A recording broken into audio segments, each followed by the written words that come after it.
Assalamualaikum, apa khabar semua? Terima kasih kerana sudi singgah ke channel saya. Saya harap anda semua berada dalam keadaan sihat dan bahagia selalu, insya-Allah. Dalam video kali ini saya nak kongsikan 3 kisah seram. Tanpa membuang masa, jom kita teruskan dengan kisah pertama.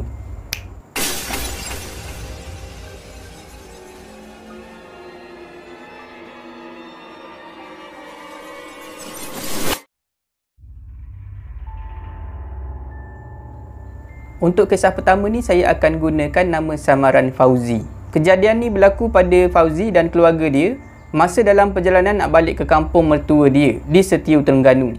Diorang bertolak pada hari Jumaat jam 3 petang selepas solat Jumaat daripada Kuala Lumpur. Dalam kereta tu ada 5 orang. Ada mak ayah Fauzi, isteri dia dan juga anak dia yang baru berusia 1 tahun. Dari Kuala Lumpur, ayah Fauzi yang bawa kereta. Dia bagi peluang dekat Fauzi untuk berehat dulu. Sebab nanti bila dah masuk Cerating, barulah tukar. Fauzi pula yang bawa kereta. Sampai di Cerating, Fauzi pun tanya ayah dia, macam mana ayah? Nak tukar tak? Biar saya pula yang jadi driver. Ayah Fauzi pun kata, okey, tapi kita berhenti makan dulu. Sebab pada masa tu dah pukul 7.30 malam. Fauzi pun bersetuju. Dari Cerating sampai ke Kertih, Fauzi tengok ayah dia drive je. Tak ada tanda-tanda nak berhenti makan. Tak lama lepas tu, tiba-tiba ayah Fauzi berhentikan kereta di sebuah kedai di tepi jalan. Kedai tu terletak di antara Kertih nak ke Paka. Kedai tu nampak buruk, nampak usang. Tapi yang memeranjatkan, orang terlampau ramai dekat kedai tu. Yang datang makan silih berganti. Pelanggan tak putus-putus datang. Fauzi sekeluarga nak cari meja, nak cari kursi pun susah. Sebab kedai tu sentiasa penuh.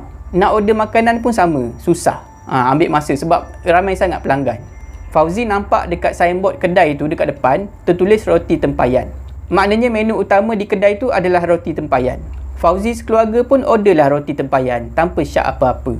Dalam fikiran Fauzi, hanya fikir mungkin kedai lain tak buka malam tu.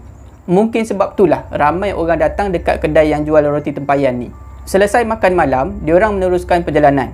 Masa ni Fauzi pula yang drive. Masuk je dalam kereta, anak Fauzi mula menangis. Masa tu isteri Fauzi yang dokong. Fauzi tak syak apa-apa. Mungkin anak dia ni penat berjalan jauh. Jam dah menunjukkan pukul 9 malam. Fauzi perasan bila isteri dia ambil anak dia ni, mesti anak dia akan menangis. Tak tahu punca kenapa. Dalam perjalanan tu, dalam kereta, anak Fauzi cuma duduk dengan mak Fauzi je. Nenek kepada anak dia lah. Nasib baiklah mak ayah Fauzi nak ikut. Nak ikut Fauzi balik ke rumah mak mentua dia. Kalau tak, Fauzi pun tak tahulah apa nak buat. Fauzi sekeluarga sampai di rumah mak mentua dia tepat pukul 12.30 malam. Isteri Fauzi turun untuk panggil orang buka pintu. Bila dah ada orang buka pintu, isteri Fauzi pun pergi semula dekat kereta untuk ambil anak. Tapi masa tu, si anak ni terus menangis bila tengok isteri Fauzi. Bila semua orang dah masuk dalam rumah, anak Fauzi masih lagi menangis. Jadi, mak Fauzi buat keputusan, dia nak jaga anak Fauzi malam tu. Masa Fauzi ambil barang untuk dimasukkan ke dalam bilik, Fauzi tengok isteri dia dah ada dalam bilik tu. Fauzi adalah orang yang berkacamata. Pakai cermin mata sebab dia ada rabun jauh. Jadi, biasanya kalau dia pakai cermin mata lama-lama, mata dia jadi letih. Fauzi pun buka spek dia dan dia gosok-gosok mata. Tiba-tiba, tak semena-mena, Fauzi terkejut. Terkejut bila tengok muka isteri dia. Fauzi tenung muka isteri dia tanpa berkelip. Fauzi perasan muka isteri dia nampak lain. Fauzi pelik, kenapa muka isteri dia tiba-tiba jadi putih melepak macam tu? Tak ubah macam pelakon opera Cina. Tak lama lepas tu Fauzi tersedar bila isteri dia tegur dan bertanya, kenapa pandang muka dia macam tu? Fauzi hanya diam dan duduk di sudut katil sambil berfikir. Mungkin sebab ni lah anak dia takut. Mungkin ada benda yang menumpang ataupun mengikut isteri dia. Boleh jadi daripada kedai roti tempayan tadi benda tu ikut. Tapi masa tu Fauzi tak bagi tahu sesiapa pun dalam rumah tu. Sebab Fauzi risau. Nanti kalau mak ayah dia tahu, kesian. Diorang nanti tak boleh tidur, asyik terfikir aje. Jadi Fauzi biarkan saja. Fauzi cuma ikhtiar baca ayat kursi beberapa kali. Tapi ikhtiar dia tu macam tak menjadi. Mungkin ada kesalahan dalam bacaan Fauzi. Malam tu Fauzi cuma tidur ala kadar je. Sebab Fauzi takut benda tu buat kacau. Tapi Alhamdulillah, sampai pagi tak ada apa-apa yang aneh berlaku dalam rumah tu. Pagi tu, Fauzi ingat benda yang menumpang tu dah pergi. Tapi sangkaan dia meleset. Sebab anak dia masih lagi menangis bila tengok mak dia, iaitu isteri Fauzi. Masa tu barulah Fauzi cakap dekat keluarga dia apa yang dia nampak malam tadi. Mungkin sebab itulah anak dia selalu takut dan menangis bila tengok muka isteri Fauzi, muka mak dia. Mak Fauzi terus baca satu ayat daripada Al-Quran. Ayat dan surah mana Fauzi tak pasti. Dan Mak Fauzi minta isteri Fauzi ikut bacaan dia. Lepas tu, Mak Fauzi suruh isteri Fauzi pergi mandi. Mandi menggunakan air yang dia dah sediakan. Alhamdulillah. Lepas mandi tu, anak Fauzi terus nak dekat dengan mak dia. Dah tak takut dah. Nampak macam dah balik kepada keadaan asal. Sehari selepas tu, kakak ipar Fauzi bawa Fauzi dan juga isteri dia pergi ke rumah pengamal perubatan Islam dan minta orang tu tolong tengokkan kalau benda yang tumpang isteri Fauzi tu masih ada lagi ataupun dah tak ada.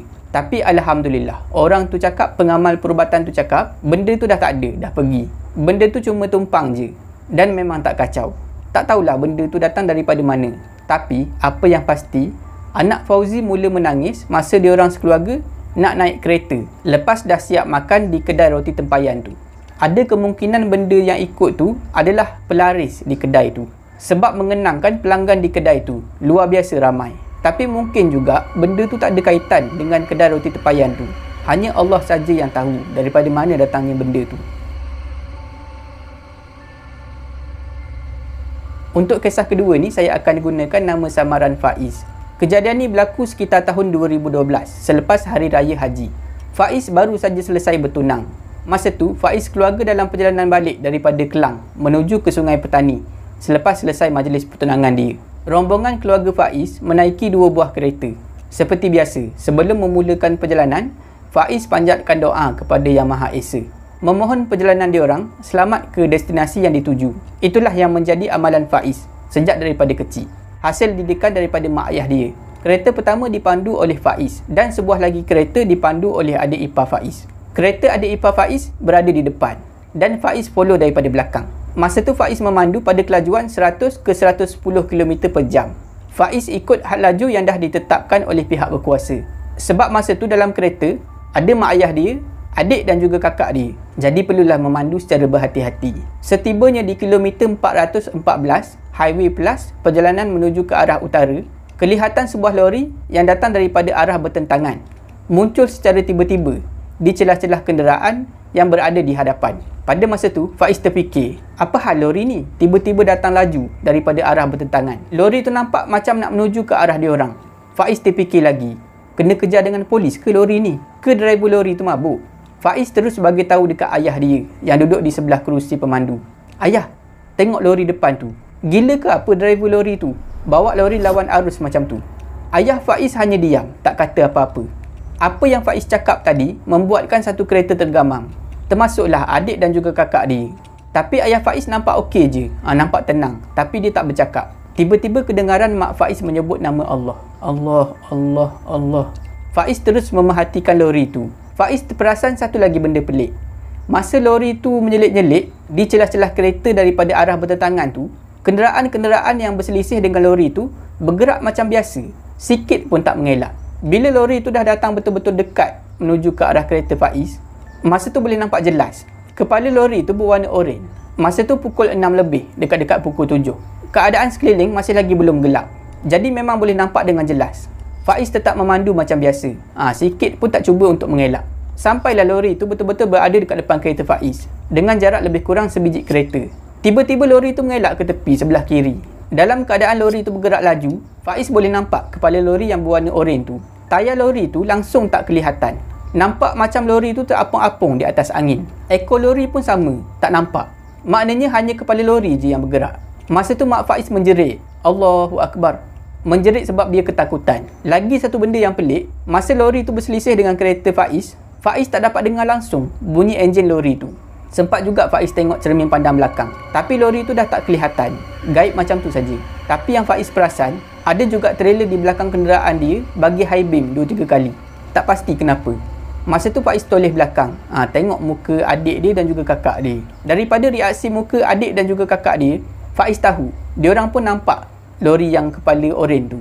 Selepas keadaan dah reda, Faiz tanya mak ayah dia, apa sebenarnya yang dah terjadi tadi? Dengan selamba ayah Faiz jawab, setan lah tu. Kejadian pelik tu membuatkan Faiz ni asyik terfikir sepanjang perjalanan.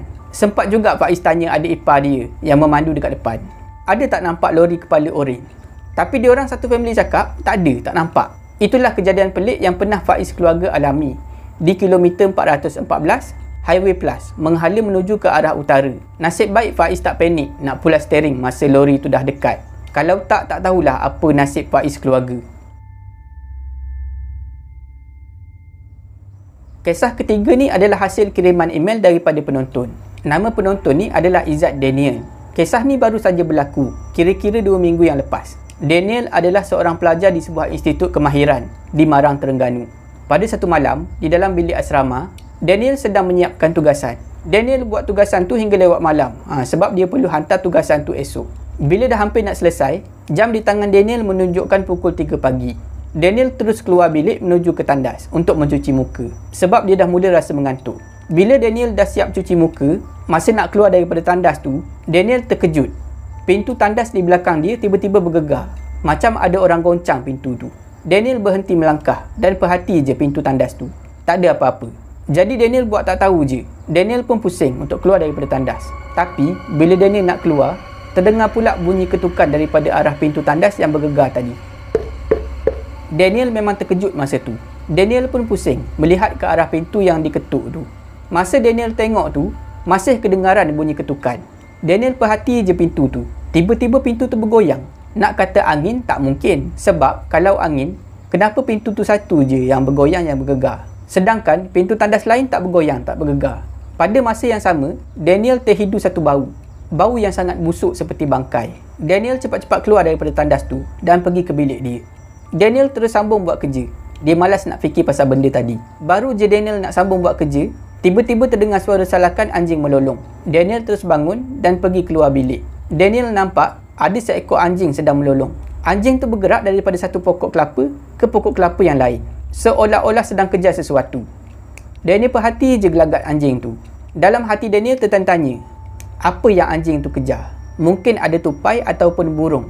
Daniel terus perhatikan anjing tu. Tapi bila anjing tu sampai dekat satu pokok kelapa ni, Daniel perasan daun kelapa di pokok tu melendut ke bawah, seolah-olah ditarik oleh seseorang. Tapi Daniel tak nampak siapa-siapa pun dekat pokok tu.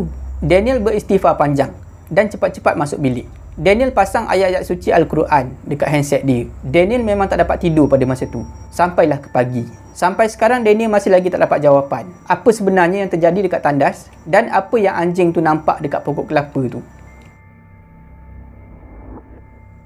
Setakat itu saja video saya pada kali ini. Saya harap anda semua terhibur. Jika anda suka video ni, jangan lupa like, share dan komen video ni. Jangan lupa subscribe dan tekan butang loceng untuk dapatkan notifikasi video saya yang seterusnya. Bagi anda yang nak berkongsi kisah seram, boleh hantar ke alamat email yang tertera dekat bawah. Janganlah takut kepada makhluk, tetapi takutlah kepada pencipta segala makhluk. Semoga kita bertemu lagi di video saya yang seterusnya. InsyaAllah. Assalamualaikum.